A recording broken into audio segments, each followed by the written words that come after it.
Iniciamos, então, para o Preparatório Diamantinense, a nossa aula de atualidades, a nossa primeiríssima aula aqui, quebrando todas as barreiras para nos atualizarmos para o vestibular.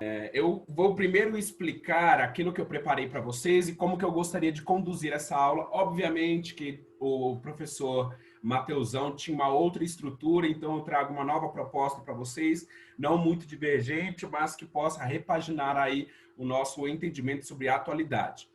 Eu achei importante nós começarmos a pensar primeiro o que é esta palavra, esse sentido e por que ele é importante para o vestibular. Vindo do latim actualis e do latim medieval actualitatum, que tem o sentido de ativo, de prática, de ocasiões, né, no sentido de oportunidades, a qualidade daquilo que acompanha o momento presente, um conjunto de acontecimentos atuais e também a atualização do que se sabe. Todos esses sentidos são importantes e inerentes para entender a atualidade. Então, na verdade, você tem que pensar nesta aula, pensar nestas propostas com o sentido de te atualizar do que você já sabe, por isso que vem no sentido também daquilo que já se sabe, ou seja, reforçar, atualizar aquilo que você já compreende e também o sentido de ter a oportunidade na qualidade daquilo que acompanha o momento presente. Então, as nossas aulas vão ter esse sentido. Primeiro, atualizar o que você já sabe e trazer um sentido mais contextualizado, contemporâneo, para qualificar aquilo que você já tem uma noção.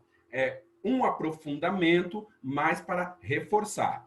Então, nesse sentido, eu fui atrás de materiais para que pudéssemos reforçar. Então, eu selecionei 4 sites que são ótimos para esse sentido de atualidade, que eles são atuais de fato e são voltados para os estudantes. Primeiro, o Brasil Escola, lá na sua área Enem, ele traz não só um contexto sobre o panorama nacional, mas também global do que está acontecendo.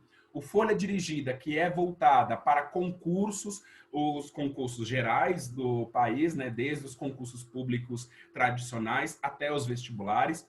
O Guia do Estudante, que é uma ótima opção, claro que você tem ali algumas ressalvas, mas ele traz um contexto de atualidade voltado para o vestibulando, não apenas para o Enem.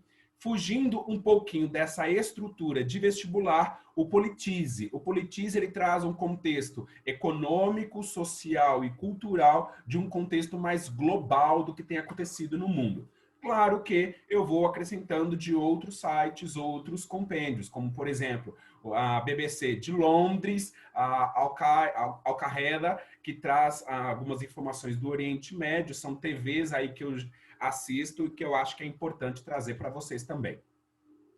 Então, eu fiz uma seleção de temáticas que nós vamos seguindo durante as nossas aulas. Primeiro, um Brasil fazendo uma retrospectiva aí de tudo que aconteceu do começo do ano até onde nós formos, né, até próximo do vestibular. Um contexto político geral do Brasil e do mundo, um contexto cultural também, desde a cultura pop até a revitalização da cultura clássica e contemporânea, uma visão de mundo, tanto do contexto geográfico, cultural, linguístico, político e assuntos relevantes que possam acrescentar um conhecimento para vocês para o vestibular. Lembrando, pessoal, que tudo isso é negociável. Eu deixo sempre bem claro, porque eu trago as informações muito mais como um orientador, não como sentido de que eu sei tudo, muito pelo contrário. Se você desculpe, se você tiver algum tema do seu interesse, que você acha interessante de nós estudarmos, pode mandar para mim que eu pesquiso, monto o material e preparo uma aula específica para isso. Nesta aula, eu preciso que seja mais flexível para que você possa sentir-se, primeiro, envolvente, atraído, para que ela possa te acrescentar. Né? Obviamente que eu vou tentar nortear num sentido mais voltado para o vestibular, mas obviamente que vou tentar atender também a necessidade de vocês. Então, você vendo algum tema, algo que você acha importante e obviamente que não esteja na minha listagem já preparado, que eu já vou trazer para vocês, não me custa nada fazer, desde que seja com antecedência. Você não pode me pedir, por exemplo, hoje é terça, na segunda, dá essa aula na terça. Aí, querido, eu preciso de tempo para preparar, né? Tudo bem, pessoal? Tá? O que vocês acharam do tema? Corresponde? Vocês acham que tá bacana? Óbvio, é claro que também em decorrer do curso, se vocês acharem que é necessário puxar para um lado ou para o outro, fiquem à vontade para me solicitar uma repaginação. Então, o que eu pensei? Como retrospectiva, nós vamos ver desde lá do início do ano até agora, então ela vai vir em partes. Então, hoje nós iniciamos com retrospectiva 1, que eu trouxe lá do site Politize. A próxima aula, provavelmente, nós iremos tratar de uma temática de política, aí eu trago retrospectiva novamente, depois cultura, retrospectiva novamente, mundo, retrospectiva, assunto relevante, retrospectiva, e assim eu vou revezando para que não fique também apenas uma temática durante um longo percurso, mas que nós possamos ter vários temas e vocês podem ter uma bagagem múltipla, multidisciplinar, obviamente, mas também variada, não apenas fechado em um único núcleo temático. Começamos então a nossa primeira aula de atualidades, pensando numa retrospectiva de 2020 proposto lá pelo site Politize. E aí ele traz como primeira matéria um grande levante que ocorreu no início do ano, que é o debate da democracia nacional. Então nós temos a apresentação dele, que segundo a pesquisa do Instituto Datafolha, caiu de 69% para 62% o percentual de defensores da democracia, que declararam que a democracia é melhor que qualquer outra forma de governo. Vem o nosso sentido de atualizar esse preceito democrático e a democracia em si. Obviamente que nós estamos vendo no contexto global, primeiro, por conta da pandemia, segundo, por conta dos novos rearranjos econômicos e culturais, né? Na verdade, nós temos visto isso desde 2017, quando nós tivemos uma grande migração dali da África, da parte da Ásia, do Oriente Médio para a Europa. Então, os blocos econômicos estão se reagrupando e se realinhando. Isso é muito importante nós percebemos porque tem surgido uma nova visão advindo de um princípio conservador que traz uma nova reformulação para o sentido de democracia. Então, eu achei muito propício nós iniciarmos esse sentido para pensar também como que se dá a democracia hoje. É importante ressaltar que eu não estou olhando para o contexto atual, mas para um contexto geral do sentido de democracia. Claro que a pesquisa da Datafolha vai centrar-se muito no Brasil e no ranking global, mas nós temos que olhar o sentido de democracia como que ele está se fazendo a partir do início do século XXI, ou seja, a partir do início dos anos 2000. Então, nós temos que, nesta pesquisa, subiu de 13 para 22 aqueles que afirmam não se importar se o governo é uma democracia ou uma ditadura. Óbvio que nós também podemos pensar nisso como um sentido muito mais de entender o que seria uma democracia e o que seria uma ditadura. Nós vamos falar disso mais para frente. Já em relação ao índice da democracia em 2019, promovido pela revista The Economist, a revista Economist ela é muito utilizada tanto por veículos nacionais quanto internacionais, num parâmetro não apenas para qualificar o nível de PIB econômico de um país, mas também para observar a flexibilização de uma potência sobre a outra, né? A Economist ela frequentemente reavalia o potencial tanto de mercado quanto de poder político de um país. Não é à toa que, recentemente, a Economist se colocou contrária às posições do presidente norte-americano em relação às suas atuações econômicas, militares e sanitárias por conta da Covid. Então, a Economist ela é um veículo de comunicação muito importante para reavaliar esses posicionamentos no contexto global. E aí ela nos fala que varia de 0 a 10, né, o percentual de índice democrático de 2019, e que leva em conta os critérios de liberdades civis, cultura política, participação política e funcionamento do governo e processo eleitoral e o pluralismo. A média global dos 167 países avaliados, claro que há alguns países, como por exemplo a Coreia do Norte, que não entra, alguns países ali do Oriente Médio e da África, desses 167 países avaliados, caiu para 5,48 em 2018, o ranking para 5,44 de países que tinham essa avaliação democrática positiva. Aí nós já começamos a ver que em 2019 está tendo novo reagendamento sobre o que seria entendido para democracia nesses países que fazem parte, óbvio, claro, né, de um país em desenvolvimento, que são os mais avaliados pelo Economist.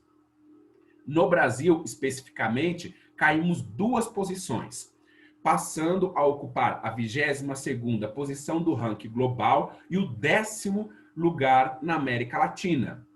Quando o índice foi lançado, provavelmente lá no início dos anos 80, o país ocupava a 42ª posição. Em 2008, subiu para 41 e desde então tem caído no ranking. A atual nota brasileira é de 6,86, o que coloca o país em uma democracia falha. Claro, nós não podemos deixar de levar em consideração, primeiro, a desvalorização do real, a moeda, né, a própria mudança do cruzado do cruzado novo para o real. Logo depois nós tivemos uma grande inflação ali nos anos 80. Entramos no ano 2000 equilibrando, fizemos parte do BRICS, que não existe mais, né? Brasil, Rússia, China, Índia. BRICS, faltou um. Brasil, Rússia, China, Índia. Qual é esse, gente? Esqueci. África do Sul. Esse, África do Sul. E que nós estávamos nos colocando como uma potência emergente, né? À toa que o nosso PIB estava lá embaixo. Com o impeachment, nós deixamos de ter uma representação social mais relevante, acreditou-se os mercados que teríamos uma elevada do PIB, o que não ocorreu. Independente dos motivos, né? Isso é levado também em conta. E por conta de uma nova agenda que tem retirado alguns elementos sociais que até então acreditavam-se consolidados, isso não estamos colocando julgamento de valor, se é certo ou não, mas quando você tem um reagendamento das ações sociais, políticas e econômicas internas, o mercado interno fica com ressalva, com o pé atrás, esperando para ver o que vai acontecer. Então, isso é relativamente normal acontecer com os grupos externos que comercializam e têm tratados políticos. Entretanto, nós precisamos observar o quanto que isso se mantém. A partir do momento que essa desconfiança internacional se mantém, nós temos instabilidades internas por conta da nossa compra e venda de produtos para o mercado externo consumidor. Percebam como tudo isso é um reagendamento. Não é apenas nós olharmos, o país é democrático, o país não é democrático. Não, são vários fatores que são levados em conta.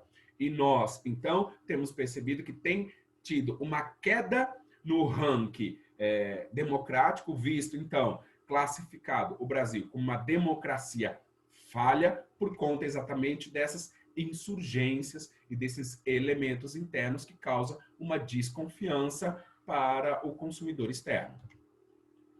Todas essas informações vocês podem encontrar também no site do Economist, tá? O download gratuito que você pode baixar, a última análise que feita pelo relatório de democracias do ano de 2019. Só entrar no site, colocar www.economist ou colocar no Google The Economist, aparece para vocês. Tem como baixar em português, em espanhol, francês, inglês, em outras línguas. E é bem autoexplicativo o relatório. Claro, tem alguns elementos técnicos, mas facilmente entendível quando você procura no Google. Aí, eu acredito, dentro da nossa proposta, de atualizar aquilo que você já conhece é buscarmos entender o que é uma democracia e o que não é uma democracia, ou seja, o seu contrário, o seu opositor seria uma ditadura. Então, é isso que nós vamos nos debruçar agora, dentro dessa atualização do que seria, então, uma democracia.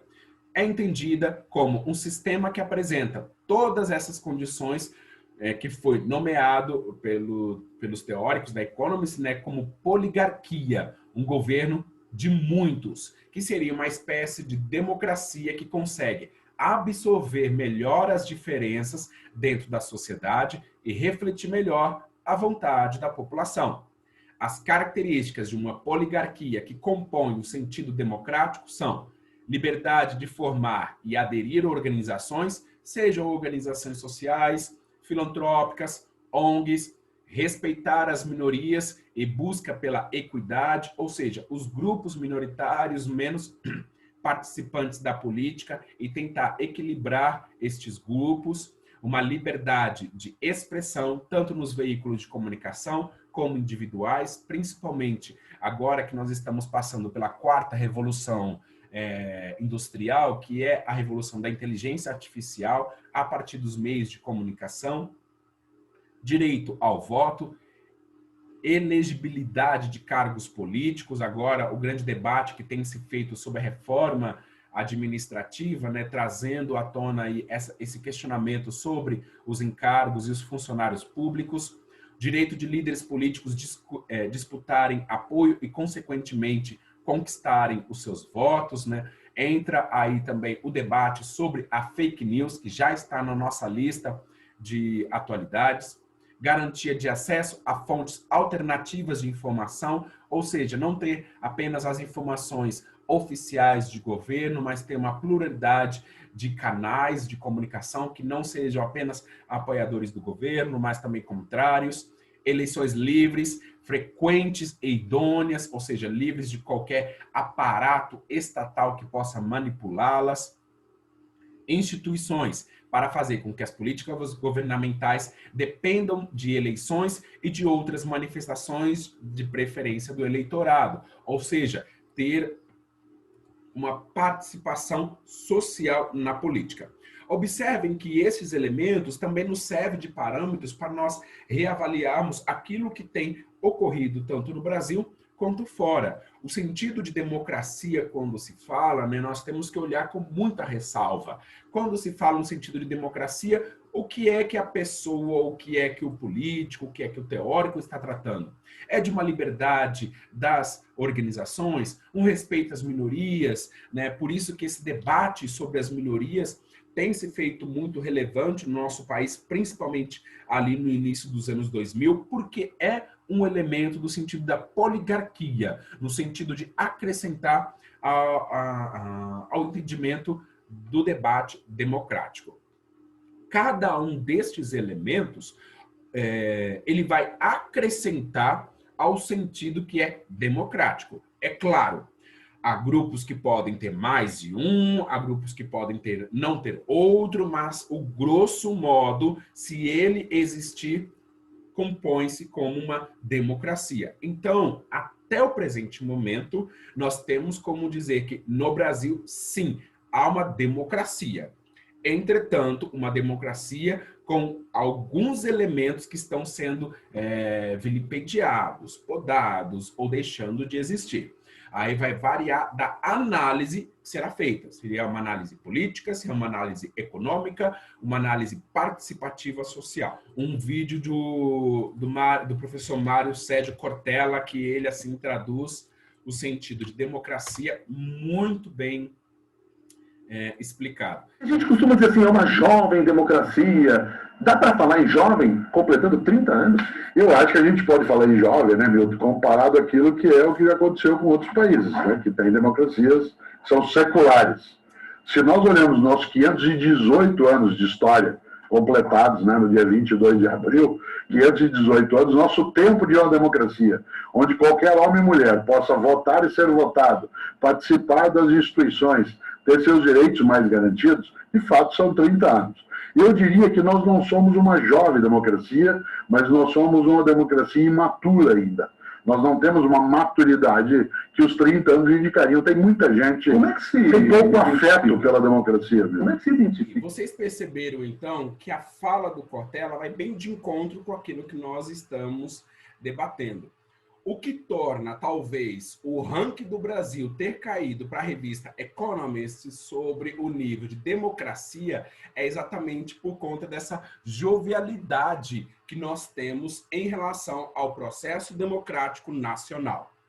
Observe que liberdade de formar e aderir às organizações, respeito a minorias e busca pela equidade, liberdade de expressão, direito do voto, elegibilidade de cargos públicos. Novamente, eu volto a lembrar que é o debate que tem se feito hoje na atualidade no nosso parlamento. Direito de líderes políticos disputarem apoio e consequentemente, conquistarem seus votos.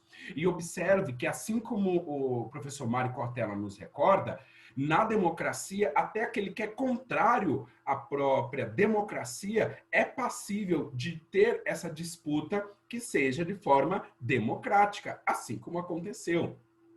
A garantia de um acesso de fontes alternativas de informação, eleições livres, frequentes e idôneas, ou seja, sem a manipulação tanto dos veículos de comunicação quanto dos elementos tecnológicos ou de manipulação de estratégias psicológicas da população e instituições para fazer com que as políticas governamentais dependam de eleições e outras manifestações de preferência do eleitorado. Ou seja, sem a famosa canetada, né? Assinei e está tudo resolvido. Não, no processo democrático não é isso que funciona. Estes elementos são essenciais para entender o que é o sentido de democracia e avaliar se esse princípio tem sido respeitado e seguido dentro de uma Constituição, no nosso caso, dentro do país. Ditadura, nós vimos então democracia, vamos ver agora ditadura, que como o próprio professor nos falou, não é o contrário, mas é o opositor da democracia. Uma coisa que nós precisamos ter em mente, há vários teóricos que vão tratar sobre isso, dentre eles a obra O Futuro da Democracia, uma defesa das regras do jogo, do Norberto Bobbio. Ele traz um amplo debate e uma visão muito significativa. Ele nos recorda que ditadura é um regime político autoritário mantido pela violência de caráter excepcional e ilegítimo. Então, nós vemos que ela se configura contrária a todas as liberdades que nós entendemos como democráticos, que foi o que nós acabamos de ver nos momentos anteriores e recordado pelo professor Mário Sérgio Cortella. A ditadura, ela pode ser conduzida por uma pessoa, por um grupo que impõe seu projeto de governo à sociedade com auxílio da força. E aí que é importante nós sermos capciosos para entender o sentido de atualizar a nossa visão do que seria uma ditadura. Ela pode ocorrer não apenas com, por exemplo, as forças na rua e o impedimento do sentido democrático, mas ela pode acontecer também no sentido político estrito da palavra, no sentido de a atuação política ser uma ditadura. Por isso que nós entendemos como um projeto de governo a desconstrução de elementos democráticos, da participação da sociedade, vilipendiam os elementos constitutivos do que seria democracia, como, por exemplo, tirar os direitos das minorias, da participação popular, tanto do voto quanto do que é elencado nas câmaras do deputado, dos vereadores, ter a impossibilidade de um julgamento justo, de equidade para todos, como, por exemplo, ter a defesa de uma pessoa, de um partido, porque tem um certo paternalismo. Esses elementos compõem aí o que nós entendemos como um projeto de governo à sociedade com o auxílio da força. Essa força pode ser tanto física, no sentido da violência, quanto uma força também de jurisprudência, como, por exemplo, a alteração da Constituição. Normalmente, ditadores chegam ao poder por meio de um golpe de Estado ou da participação de grupos que vão alterar os sentidos próprios democráticos da eleição, como, por exemplo, a manipulação. O filósofo, então, Norberto Bobbio, afirma que a ditadura moderna é um regime caracterizado pela concentração absoluta de poder e pela subversão da política anterior. Esse ponto talvez seja o mais importante e essencial para entender a atualidade do que nós compreendemos hoje do que seria uma ditadura. Ela não é mais aquele sentido de você ter na rua o cala-boca estrito do indivíduo. Cala a boca! Não, não é isso. Mas é uma manipulação psicológica de subversão da política e da ordem anterior. Essa ordem anterior pode ser do governo anterior, pode ser da democracia, no sentido do respeito à Constituição, pode ser, por exemplo, a não respeitabilidade dos elementos essenciais para uma vida democrática, uma vida condominial, como nos lembrou o Cortello. Exemplo, não seguir prescrições que sejam vistas no período da pandemia, elaborado por pessoas qualificadas, como os médicos. Né? O respeito a utilizar a máscara, o respeito a não ter acúmulo de pessoas em um único ambiente e também o respeito de líderes nacionais que não estão atentos a essas vigências. Ou então obrigar a população a seguir uma doutrina, uma visão, um preceito religioso, filosófico, ideológico que não corresponde a uma pluralidade que é o sentido democrático. Esses elementos vão nos atualizar, aí quando eu trago a palavra atualizar, é no sentido de rever esses elementos que até então estavam cristalizados, consolidados na visão nacional. Tenham uma ótima noite, obrigado pela presença de todos, o carinho, o respeito ao meu trabalho. Tchau!